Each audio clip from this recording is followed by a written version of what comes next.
guys coming down this way in my life. You go on this way, and then my side.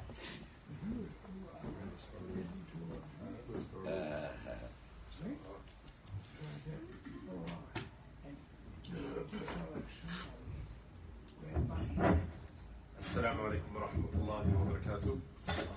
وعليكم السلام ورحمة الله وبركاته. الله أكبر الله أكبر الله أكبر الله أكبر. أشهد أن لا إله إلا الله.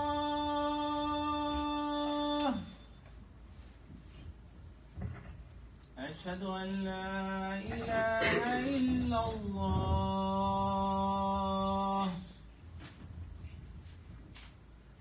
أشهد أن محمدا رسول الله.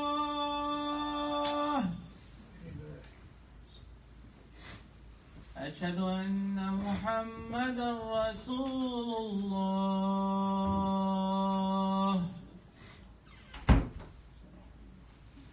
حي على الصلاة.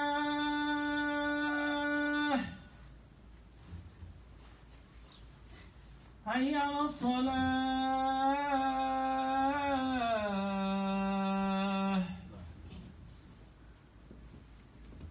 حي على الفلاح.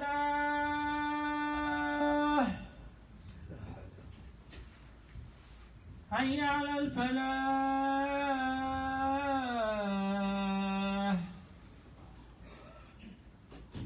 الله أكبر الله أكبر. لا إله إلا الله.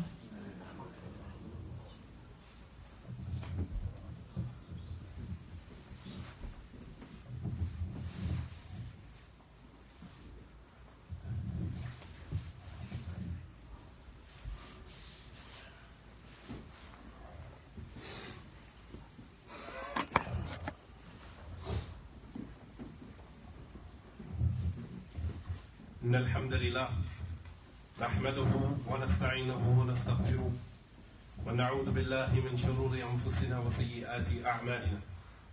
من يهده الله فلا مضل له ومن يضلل فلا هادي له. وأشهد أن لا إله إلا الله وحده لا شريك له وأشهد أن محمدا عبده ورسوله. يا أيها الذين آمنوا اتقوا الله حق تقاته ولا تموتن إلا وأنتم مسلمون. يا أيها الناس اتقوا ربكم الذي خلقكم من نفس واحدة وخلق منها زوجها وبث منهما رجالا كثيرا ونساء واتقوا الله الذي تساءلون به والأرحام إن الله كان عليكم رقيبا. يا أيها الذين آمنوا اتقوا الله وقولوا قولا سديدا يصلح لكم أعمالكم ويغفر لكم ذنوبكم ومن يطع الله ورسوله فقد فاز فوزا عظيما. أما بعد فإن أصدق الحديث كتاب الله وخير الهدي هدي محمد صلى الله عليه وسلم وشر الأمور محدثاتها وكل محدثة بدعة وكل بدعة ضلالة وكل ضلالة في النار. أما بعد. Brothers and sisters in Islam, happiness is a privilege given to those brave souls who are bold enough and wise enough to choose themselves when caught in a crossroad between their happiness and the happiness of others, or caught between their happiness being compromised and infringed upon by those who are too selfish to understand or to care about anyone's happiness but their own. The Prophet ﷺ, he was the greatest example of this concept. And I need us to pay close attention to this because we live in a world where many people are unhappy for a plethora of reasons. lot of it relating to them putting their happiness in the hands of somebody else. No one cares about your happiness more than you do. Don't ever be foolish enough to think that somebody out there cares about you being happy more than you do. The Prophet ﷺ is the greatest example of this when he chose himself instead of his companions, whom he loved dearly.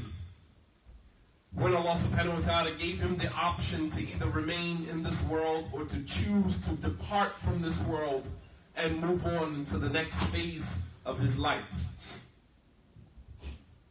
There comes a time in our lives where we have to absolutely choose us in order to be happy.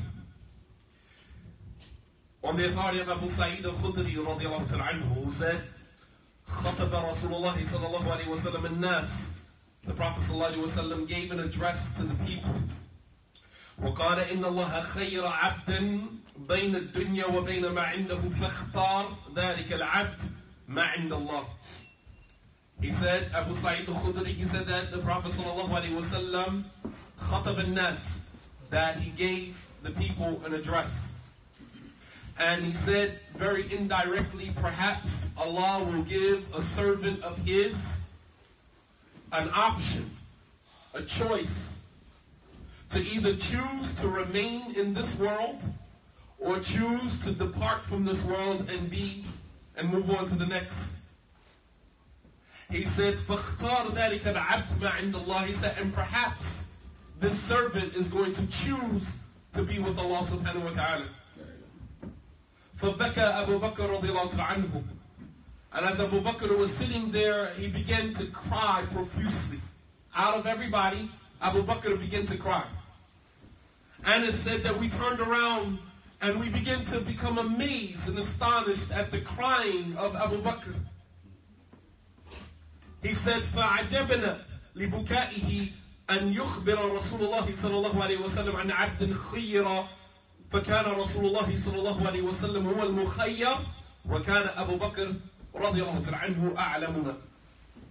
He said that we were amazed at the crying of Abu Bakr when the Prophet صلى الله عليه وسلم made mention of a slave being given an option to choose to either be in this world or to choose to move on to the next phase of his life.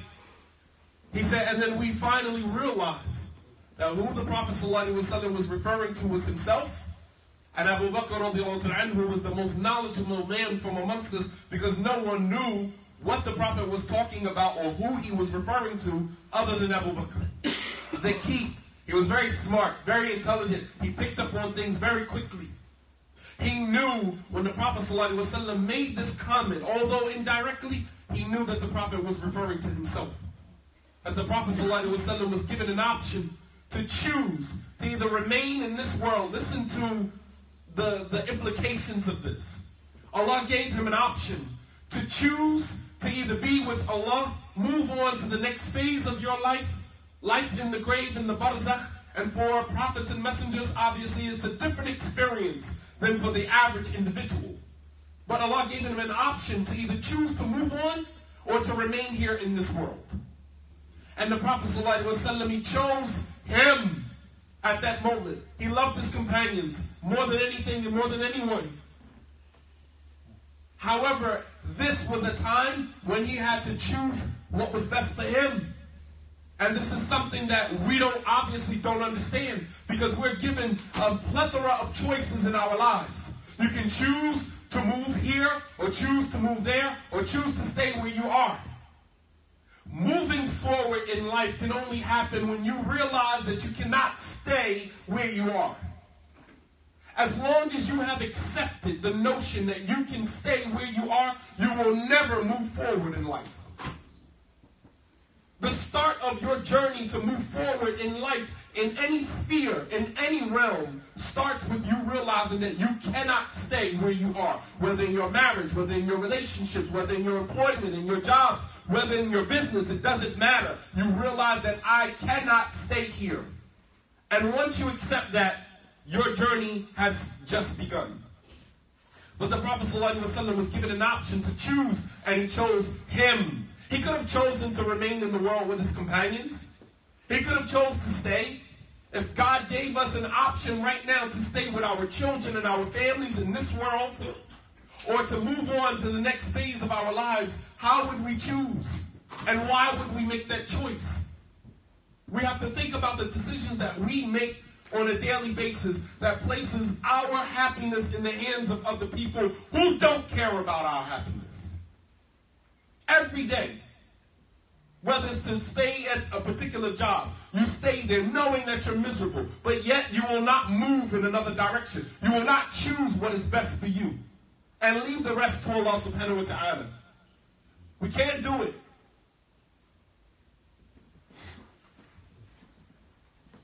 There was a time in our lives when happiness was a given. We were children. Our responsibilities primarily revolved around issues that were minute. Issues that were, related to cleaning and chores and things like this. And outside of that, our lives were pretty happy. However, as we transitioned from childhood to adulthood, happiness, much like every other luxury in adulthood, afforded us in childhood, became a commodity that we would spend the rest of our lives pursuing and trying to secure and hold on to. Happiness in adulthood, you have to work for it. Happiness in childhood is a given because you're a child and you lack responsibilities that adults have. Nonetheless, sometimes we pursue our happiness at the expense of our own souls and at the expense of friends and family members who fail to appreciate our presence in their lives. When a person doesn't appreciate you, doesn't appreciate your presence in their life, then that means that they don't care about your happiness. Imam Ahmed rahimahullah ta'ala was asked, كيف أصبحت? How did you wake up this morning? And Imam Ahmed responded with the response of an adult who carries the weight of the world on his or her shoulders on a daily basis. Imam Ahmed, he said, كيف أصبح من ربه يطالبه بأداء الفرائض والنبيه يطالبه بأداء السنة وملكان يطالبانه بتصحيح العمل ونفسه تطالبه بهواء وإبليس يطالبه بالفحشاء والملك الموت يطالبه بالقبض الروحي وعياله يطالبونه بالنفقة كيف من أصبح وهذه الأشياء على رأسه كل يوم. Imam Ahmed said, how does anyone wake up who has a Lord that is requesting that he establish or fulfill the obligations that he placed upon him, and a prophet who is requesting that he fulfill his sunnah, and two angels that are requesting that we rectify our deeds before they take our souls, and our desires calling us to follow it, Shaitan calling us to obey him and the indecencies that he's trying to introduce us to, and the angel of death is waiting to snatch our soul, and on top of all of that, we have family members that are requesting that we take care of them and we provide for them. How does any man wake up with all of these responsibilities on his shoulders? This is what it means to be an adult. This is what it means to be a responsible adult with responsibilities on your shoulders. So, in the midst of all of that, trying to find your little niche of happiness is a journey, is a pursuit. And once you secure it, it becomes your responsibility to hold on to it. Some of us have been foolish enough to think or to put our happiness in the hands of others only to be disappointed or controlled by the presence of another individual in our lives who should, at very least, be a means to an end and not an end within itself. Individuals in your life, whether your spouse, your husband, your wife, your money, your children, your parents, anybody that is anything that is in your life right now is a means to an end, not the end within itself. You have someone in your life and you believe that this person is the end for you, the end all be all, meaning I cannot exist without this person. You are a sad individual because you have placed your happiness at the expense of the presence of this person or this thing in your life. Some people without money, they're miserable. Without money, they're miserable. There's some people who have a zero account balance and they are the happiest people in the world. My bills are paid. I don't owe anybody. I could be broke, dead broke. I don't owe you. All my bills are paid. I'm good. I have everything that I need. May not have the things that I want, but I have what I need. And there's some who can have a zero account balance and they're ready to slit their throat because happiness revolves around that thing. Happiness revolves around this person. And you're a sad individual, unfortunately. Ibn al-Qayyim, rahimahullah ta'ala, he mentioned, as I mentioned this narration multiple times, and it never ceases to amaze me how profound this narration is, that Allah subhanahu wa ta'ala says in the Hadith al-Qudsi, Ya ibn Adam, khalaqtuka li nafsi, O child of Adam, I created you for me. وَخَلَقْتُ كُلَّ شَيْءٍ لَكَ, and I created everything else for you. Everything is at our disposal. Everything is for our use. We belong to Allah. And everything that Allah facilitated for us here on the earth is for us. Even the people that we come in contact with in our lives. He said, I created you for me, and I created everything else for you. فَبِحَقِّ عَلَيْكَ أَنْ لَا تَشْتَغِلْ بِمَا خَلَقْتُهُ لَكَ أَمَّنْ خَلَقْتُكَ لَهُ. He said, and so based upon my right over you, don't preoccupy yourself with the things that I created for you instead of the one whom I created you for. Don't preoccupy yourselves with the things that I created for you instead of the one whom I created you for. Everything else and everyone else in our lives is given to us, facilitated to us for our benefit. But we belong to Allah subhanahu wa ta'ala. I don't belong to any particular individual. I don't belong to you. I'm not yours. When Habiba married the Prophet sallallahu alaihi wasallam, she turned and she said to him, أَلَا تَتَزَوَّجْ أُخْتِي, why don't you marry my sister, O Messenger of Allah? And the Prophet ﷺ turned to Habiba and he said, أَوَتُحِبِّينَ ذَلِكَ, would you really like me to marry your sister? What woman would say something like that? And she said, نَعَمْ يَا رَسُولَ اللَّهِ إِنِّي وَجَدْتُ فِيكَ خَيْرًا, O Messenger of Allah, I found good in you. I found good in you. She said, وَأُحِبُّ أَن تُشَارِكُنِي فِي هَذَا الْخَيْرِ أُخْتِي, and I would love for no one to share in the good that I found in you other than my sister. She said, وَلَسْتُ بِمُخَلِّيَ بِكَ, and I don't have you all to myself anyway. You don't belong to me. I don't own you. You don't belong to me. Women marry men and you believe that this man is your property. You don't own him. He does not belong to you. Your children don't belong to you. They're given to you by Allah subhanahu wa ta'ala. They belong to Allah. The Prophet ﷺ said, لِلَّهِ مَا أَعْطَى وَلِلَّهِ مَا أَخَذْ. To Allah belongs what He gives, and to Allah belongs what He takes. What He gives is His, and what He takes is His. He calls your parents back, call your children back. They belong to Him anyway. They don't belong to you. But we tend to take ownership of things that don't belong to us, attaching our happiness to it, and therefore end up miserable. Some of us have even sacrificed our own happiness at the expense of making other people happy. We spend our entire lives trying to make sure everybody is okay. And at the end of it all, we are the most miserable people on the planet. Always want to make sure, checking on everybody, making sure everybody okay. And you are the one that is not okay. And it's okay for you to put everybody else on hold for a moment and to make sure that you are okay. There's nothing wrong with that. Our religion gives you that. You have a right to be selfish on some level in our religion to make sure that you are okay. Because you can't make sure everybody else is okay unless you are okay. But we spend our entire lives sacrificing our own happiness at the expense of making others happy. And as a result, we have committed ourselves to a lifetime of misery and self-resentment. We resent ourselves. We hate ourselves because of how much we have invested in this and invested in this person and invested in this business and invested in this at the expense of our own misery. So everybody else is okay, everybody else is happy, but you are miserable. And this has reduced us, unfortunately, to be very empty, bitter individuals. Empty, bitter souls, people who see no light at the end of their tunnel. Our religion teaches us to put Allah subhanahu wa ta'ala first, always. Allah is always first. We say that because as Muslims, that's what we're supposed to say. But the reality of the matter is that true happiness is as a result of putting God first. Putting Allah subhanahu wa ta'ala first. And by putting Allah first, it yields a happiness that nobody can take from you.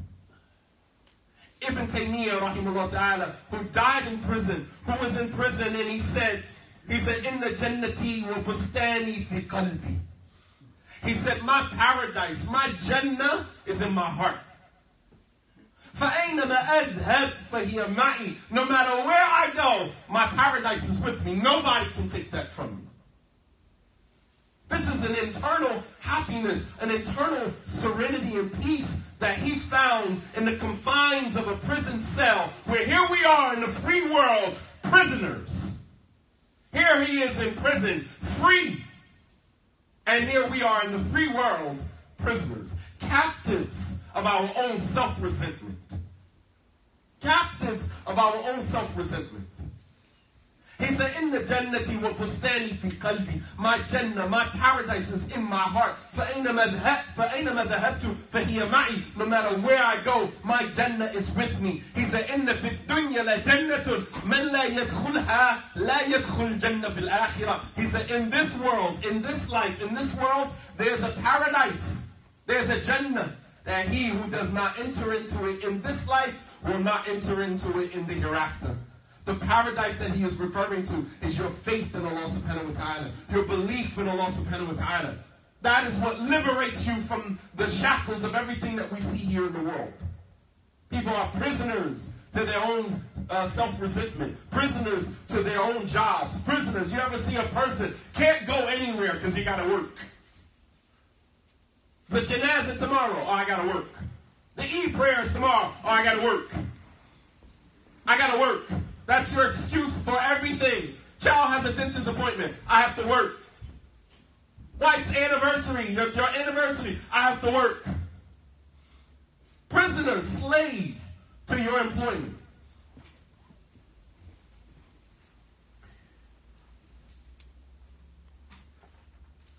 The Prophet sallallahu alaihi wasallam, and another example of how he loved Allah subhanahu wa ta'ala unconditionally. And as a result of that, his love for everyone else became conditional. When you love Allah subhanahu wa ta'ala unconditionally, your love for everyone else becomes conditional. You love Allah subhanahu wa ta'ala unconditionally. Your love for everyone else becomes conditional. The Prophet sallallahu alaihi wasallam, he said, لو كنت متخذا من أمتي خليلا لاتخذت أبا بكر خليلا لكن الله اتخذني خليلا فحسبي صحبتي وأخوة الإسلام. He said that if I was going to take anyone as an intimate friend from my ummah, from my community, I would have taken Abu Bakr as a khalil, as an intimate friend. He said, but Allah had already chosen me as an intimate friend. So I suffice myself, as it relates to Abu Bakr, I suffice myself with my companionship with him and my brotherhood of Islam. That's the extent that I can offer of myself. I love you, but my love for you is conditional because I love God unconditionally. You understand? And when you love Allah subhanahu wa ta'ala unconditionally, your love for everyone else becomes conditional. There's a had, there's a limit. There are limitations to our love. We say, oh, I love this person to no end. That's an extreme. We love Allah, we love God to no end. But you have an end. Don't ever think something is so beautiful that in certain circumstances it won't look ugly. It's conditional, without a doubt. Allah subhanahu wa ta'ala lets us know that when we sacrifice for His pleasure, then He suffices us from anything that we need in the world. The Prophet sallallahu alaihi wasallam, he said, "Man iltamasa rida Allah bi sakhat an-nas, kafahu Allah ma'unat an-nas, wa man iltamasa rida an-nas bi sakhat Allah, wakkalahu Allah ila an-nas." That whoever seeks, goes out and seeks the pleasure of God, seeks the pleasure of Allah at the expense of angering other people, Allah will suffice him from needing the people.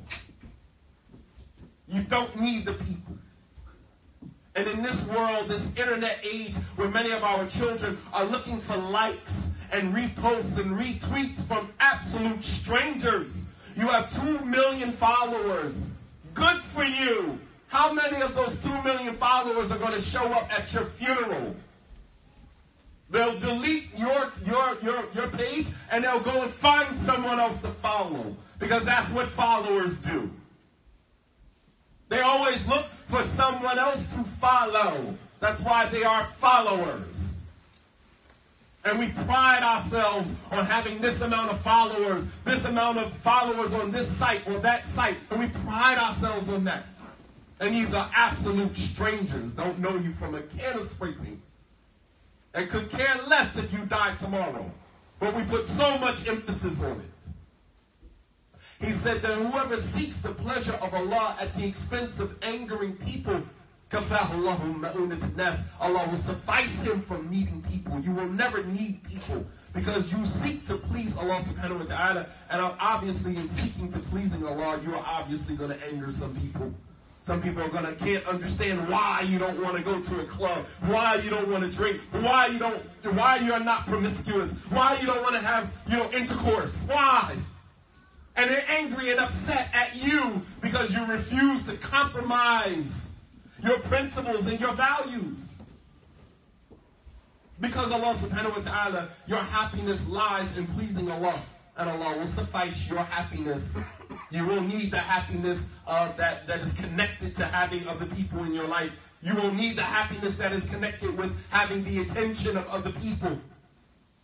That whoever seeks to please Allah, Allah will suffice him from needing the people. And whoever seeks to please people at the expense of angering Allah, you're making everybody else happy, but you're making Allah subhanahu wa ta'ala unhappy, then Allah will leave you to the people. Let them find your happiness with them, because that's where you seek your happiness from. And here many of us are today seeking our happiness from the people that are around us, because we have, at the expense of pleasing Allah, we have angered. We have, at the expense of pleasing people, we have angered Allah subhanahu wa ta'ala. We've done that to ourselves. By seeking to please people and make everybody else happy, we earn the anger of Allah subhanahu wa ta'ala. And because choosing someone else's happiness instead of your own leaves you with an emotional deficit that you will spend the rest of your life trying to fulfill or to satisfy. And there's no doubt that a truly happy life revolves around obedience to Allah subhanahu wa ta'ala. A truly happy life revolves around the worship and obedience to Allah subhanahu wa ta'ala, which means that happiness is not the end goal. Happiness is a byproduct of an obedient lifestyle. Now when you obey Allah subhanahu wa ta'ala, you do right, you do good deeds, you stay within the limits that Allah has set for you, your life will automatically be happy. Happiness is not a goal that we strive for. Happiness is a byproduct of an obedient lifestyle to Allah subhanahu wa ta'ala. Listen to what Allah says in the Quran in Surah Al-Nahl, in Surah number 16, ayat 97. Allah subhanahu wa ta'ala says, مَنْ عَمِلَ صَالِحًا مِنْ ذَكَرٍ أَوْ أُنْثَى وَهُوَ مُؤْمِنٌ. Whoever does righteous deeds, whether male or female, while they are a believer in Allah subhanahu wa ta'ala, فَلَنُحْيِيَنَّهُ حَيَاةً طَيِّبَةً. We will give him a good life, a happy life, a peaceful life. You understand? Happiness is not a goal. I'm not living to be happy. I'm happy because I'm living. You understand the difference between the two? I'm not living striving to become happy. I'm happy because I am alive. Because I live my life in accordance with obedience to Allah subhanahu wa ta'ala, that means that happiness is no longer a goal of mine. Happiness is a byproduct of how you live your life. You have all these internet sites. Go here, do this, you'll be happy. Go on this vacation, you'll be happy. Do this with your spouse, you'll be happy. All these different things that are enticing and, basically trying to get your money, and they promise you all of these great promises of happiness and serenity and peace. And then we go to these places and then return home and we're still miserable. We opt for the temporary happiness that comes along with a 7-day trip, a 3-day trip with your spouse, and then it's right back to the misery all over again. Stop opting for the temporary happiness. Go for the long haul. Go for the perpetual happiness that comes when you submit yourself to Allah subhanahu wa ta'ala. Greatest misconception amongst Muslims is that we translate Islam as a religion of peace. Islam is not a religion of peace. I know many Muslims who are not peaceful. Many Muslims who are not peaceful. Peaceful is not even in their vocabulary. Islam is a religion of submission to God. And when you submit to Allah subhanahu wa ta'ala, then and only then will you have happiness. بارك الله لي ولكم في القرآن العظيم ونفعني وإياكم بما جاء فيه من الآيات والذكر الحكيم أقول ما تسمعون أستغفر الله لي ولكم ولسائر المؤمنين من كل ذنب فاستغفروه إنه هو الغفور الرحيم.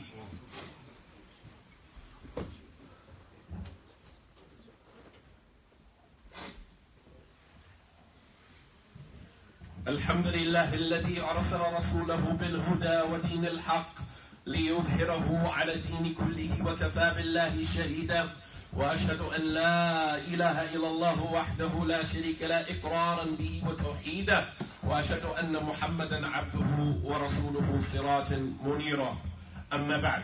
Please turn around and just move the camera from behind you, from behind your head, inshallah.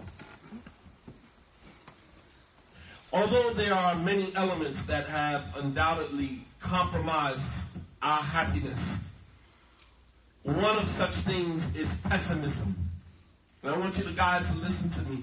Brothers and sisters, listen to me closely. One of the things that has compromised our ability to be happy is what is known as pessimism. A pessimist is always unhappy because a pessimist sees challenge and struggle in every blessing instead of seeing the blessings in every challenge and every struggle. So as a result, the pessimist views life through a lens of hurt, past hurt and pain that they can never get over. So everything that they see in the world is through the lens of the past pain and disappointments that they have experienced, thus restricting themselves to a miserable life and everyone that is around them. So understand how this works. The Prophet ﷺ, he informed us that the person who is a pessimist has compromised his own ability to see good in anything or anyone, thus making his unhappiness the biggest liability for himself and everyone else. The Prophet ﷺ said, "Man qala halaka an-nas fahuwa ahlakahum." Whoever says that there is no good in people, people are destroyed, they are destroying themselves, there's no good in them. Whoever says this, then he is the one whom there is no good in. Fahuwa ahlakahum. He is the worst of the people. Why? Because his ability, his lack of ability to see good in people has made him a liability to people. What do you think about a person who doesn't see good in anybody? When he's around anyone, when she is around anyone, they become a liability to everyone they are around. Everything is no good. No one reaches your standards. No one lives up to your standards. Everything is failing. Everybody is corrupt. You're around people like this, you just want to distance yourself from them. Because they are toxic to themselves and to everyone around them. The Prophet ﷺ said, "He who says there is no good in people, فَهُوَ أَهْلَكُهُمْ," then he is the worst of the people. How could you not think that there is no good? How could you not think that there was good left in people? The Prophet ﷺ supplicated for people who were enemies to Islam, meaning that he still saw good in them, despite the fact that they were tyrants, despite the fact that they were persecuting and torturing Muslims. He said, "Oh Allah, guide to Islam, ahabba umarain ilayk, either one of the two Umars that are more beloved to you, or those whom you deem more beneficial for Islam and the Muslims, and that is Amr ibn Hisham, who was none other than Abu Jahl, or Umar ibn Khattab radiallahu anhu. How did the Prophet ﷺ make dua for Abu Jahl, the Fir'aun of this ummah, except that he saw that if this man became Muslim, all of the negative things that we see in him could actually transition into positive things. The ability to see good in people, starting with yourself. Because some of us have hit rock bottom in our lives and we believe that there's no good left in us. I've done this, I'm a horrible person, I'm a terrible person. Or even worse, we allow other people to define who we are. That's even worse. How do you let somebody else define for you who you are? That means that you are a passenger in your own journey to self-discovery. You're riding in the passenger seat, letting somebody else drive your car along the journey to your discovery. No way. You don't get to define who I am. That's my responsibility, not yours. And you can have any opinion of me that you want. It's your perception, not my reality. Your perception, not my reality. And I don't live in your praises, so I surely will not die in your criticism. You think I care? Should you care that someone doesn't believe that there's good in you? Someone believes that you're a hypocrite? Someone who believes that you're not practicing Islam correctly? You think I care? I don't live in your praise. I don't rejoice when you praise me, so I'm not going to fall victim to your criticism. One has nothing to do with the other. So understand that the pessimism, it compromises our ability to be happy, and it compromises our ability to see good in people, and has therefore rendered us a liability to anyone that we come in contact with. We say all the time, we hear people say there's no good in the Islamic community. The Islamic community is this, or this Muslim country is this. I love to hear Muslims talk about other Muslim countries, that some of countries that they've never been to in their lives. And just with one stroke, oh, they're not Muslims. Oh, that country is this, and that country is that. Kharab, they're destroyed, they're destroying themselves. MashaAllah, tabarakallah. Wama yudrik. And how would you know? You're going to paint the whole entire generation, nation of people with one brush? All African Americans are this, or all white people are this. It's amazing, amazing how we just paint an entire race of people with one brush through our very microscopic lens. In addition to pessimism, there are those who suffer in this day and time from high levels of anxiety. Anxiety in the Arabic language, al-ham. And then there's another word similar to it, al-huzn, which anxiety is a fear of something that has not happened in the future. Huzn and grief is something that happened to you in the past. And many of us are on both levels. We are in fear of things that have not happened in the future yet, and we cannot get over past pain and frustration and disappointment, so we're being hit from both angles, trying to function in a world that requires peace and happiness. That's what the world requires. Plants, animals need sunshine. They need rain. All of these things are from the beauties, the splendors of this world. And within each and every one of us, the earth, nature has given us the same beauty. Mercy, compassion, right? Mercy, compassion. Allah subhanahu wa ta'ala said that we made the day for rest, we made the day for work, and we made the night for rest. That's mercy from Allah subhanahu wa ta'ala. So what you see of the changing of the seasons, what you see of the growth of the vegetation and fruits and vegetables, that is all a manifestation of Allah's mercy. And of course, if the earth requires mercy to grow, we as human beings, in order for us to evolve into being the most perfect human beings that we are trying to become, we need mercy, compassion. We need all of those same elements, the same exact elements. Don't you see that we were created from dirt?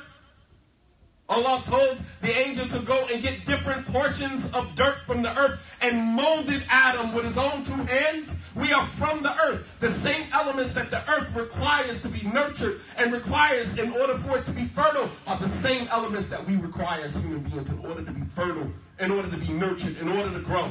The same elements.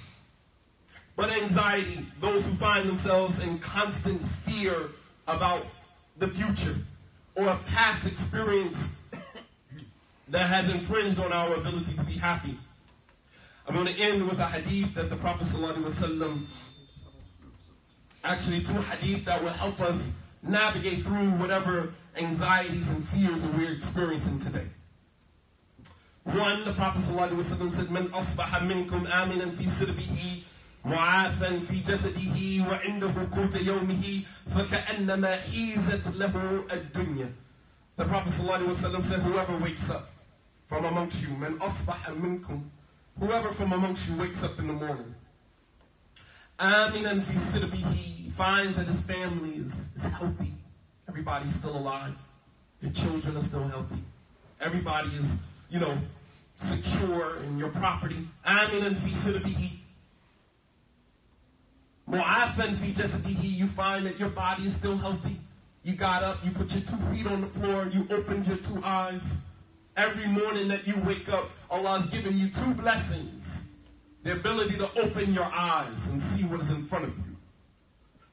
And many of us take that for granted until your eyesight is gone, and then you realize that one of the most important things that Allah ever gave you was your eyesight.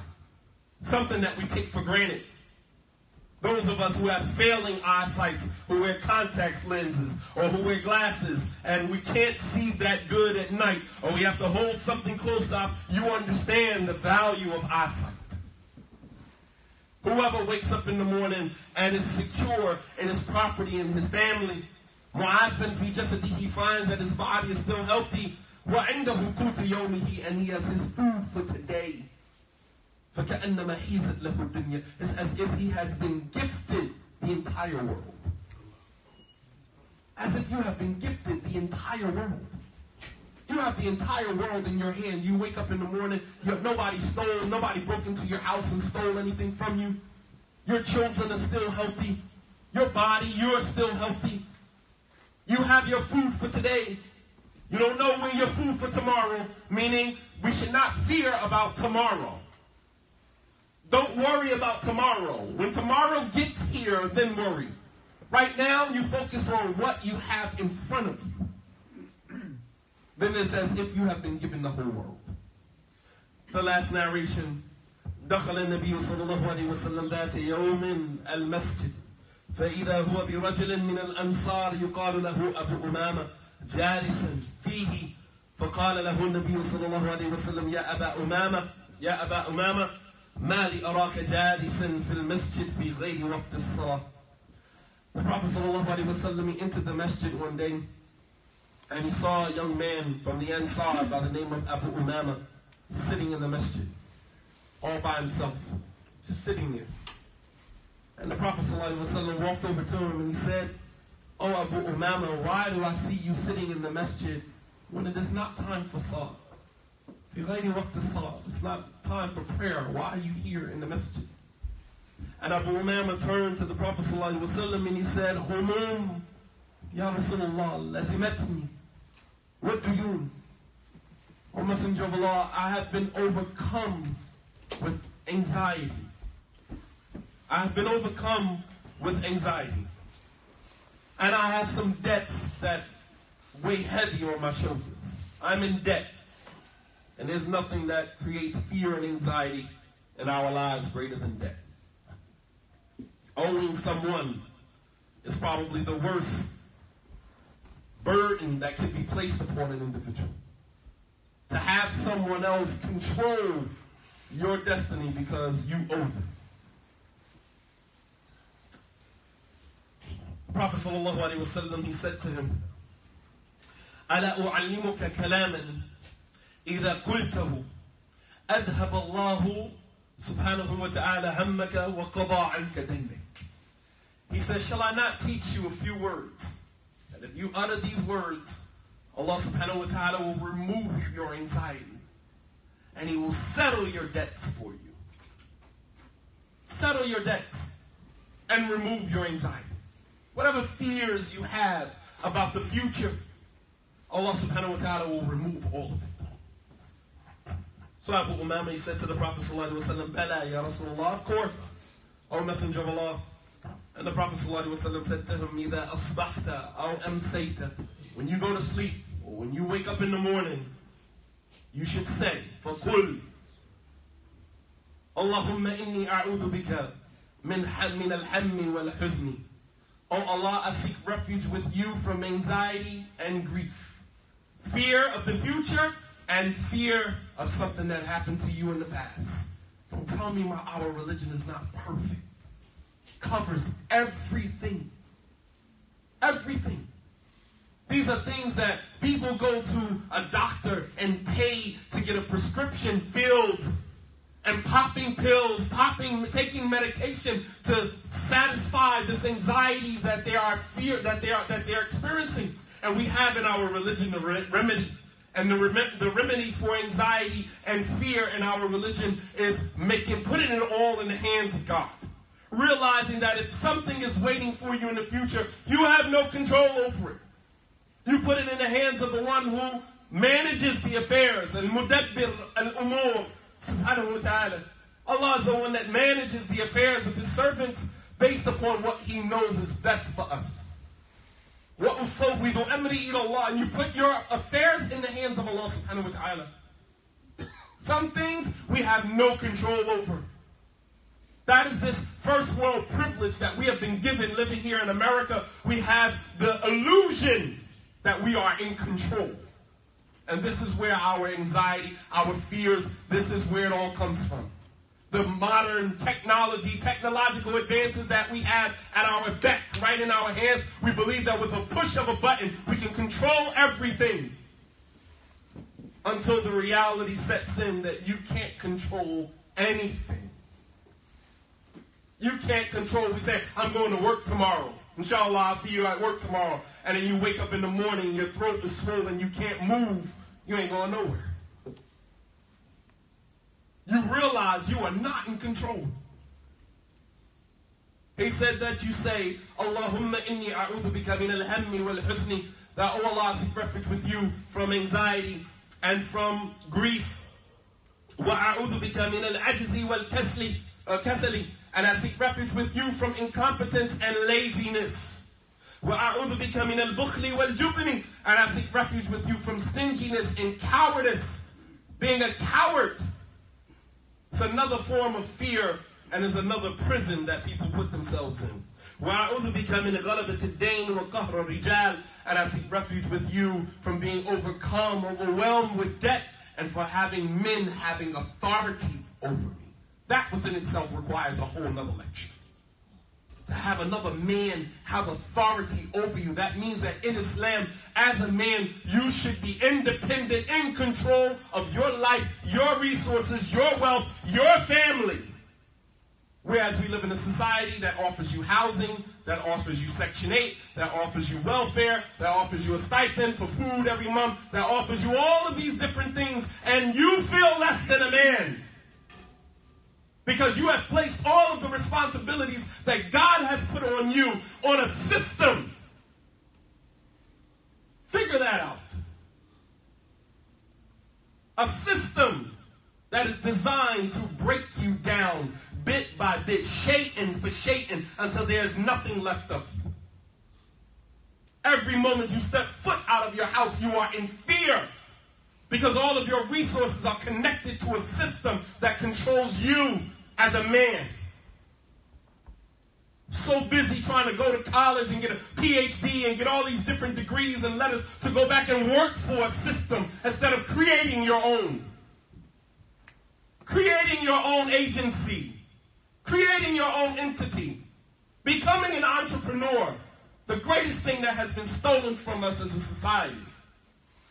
They removed these things. There was a time when I was in grammar school where we had tech, You go carpentry and you go to auto mechanic shop and all these different shops that were in the schools, in the public schools. They removed them from the public schools and made everybody workers for the system. Nobody's smart enough to figure it out. I graduate from school with a degree. Why am I going to go work for another entity, another company or corporation instead of starting my own? And even if that fails, wallah al-azim, those who own their own business know there's no greater trust in Allah subhanahu wa ta'ala than a man that is an entrepreneur. You realize that you don't control anything. You do the work. If it works, alhamdulillah. If it didn't, then it wasn't written for you.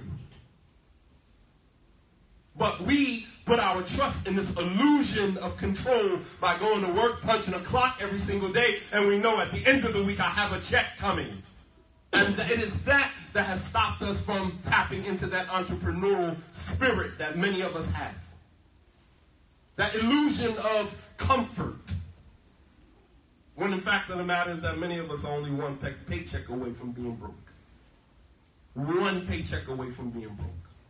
The person who is an entrepreneur realizes that he's always broke until Allah subhanahu wa ta'ala provides for him. The Prophet sallallahu alaihi wasallam said that whoever puts his trust in Allah like he is supposed to, then Allah will provide for you like he provides for the birds. They leave out of their nest in the morning not knowing where their sustenances come from, but they always return home with a full stomach. You understand? That's pure trust in Allah subhanahu wa ta'ala. And nothing teaches you that greater than being an entrepreneur working for yourself. And we pray that Allah subhanahu wa ta'ala help us to understand this concept. And we pray that Allah subhanahu wa ta'ala forgive us for any shortcomings that we've had in fulfilling our duty to Him subhanahu wa ta'ala. Wa sallallahu ala nabiyyina Muhammad wa ala alihi wa sahbihi wa sallam tasliman kathira. اللهم إنا نسألك الهدى والتقى والعفاف والغنى ربنا آتنا في الدنيا حسنة وفي الآخرة حسنة وقنا عذاب النار اللهم إنا نسألك حبك وحب من يحبك وحب عمل يقربنا إلى حبك يا ذا الجلال والإكرام اللهم تقبل منا إنك أنت السميع العليم وتب علينا إنك أنت التواب الرحيم اللهم بلغنا رمضان اللهم بلغنا رمضان اللهم بلغنا رمضان يا ذا الجلال والإكرام اللهم صل وسلم وزد وبارك على عبدك ورسولك محمد وعلى آله وصحبه أجمعين وآخر دعوانا عن الحمد لله رب العالمين وأقيموا الصلاة.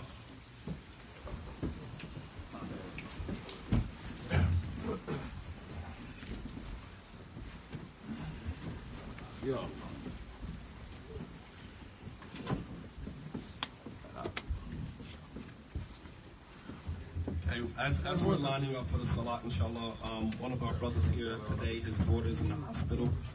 Please remember his daughter in your dua, Sister Mushtaq.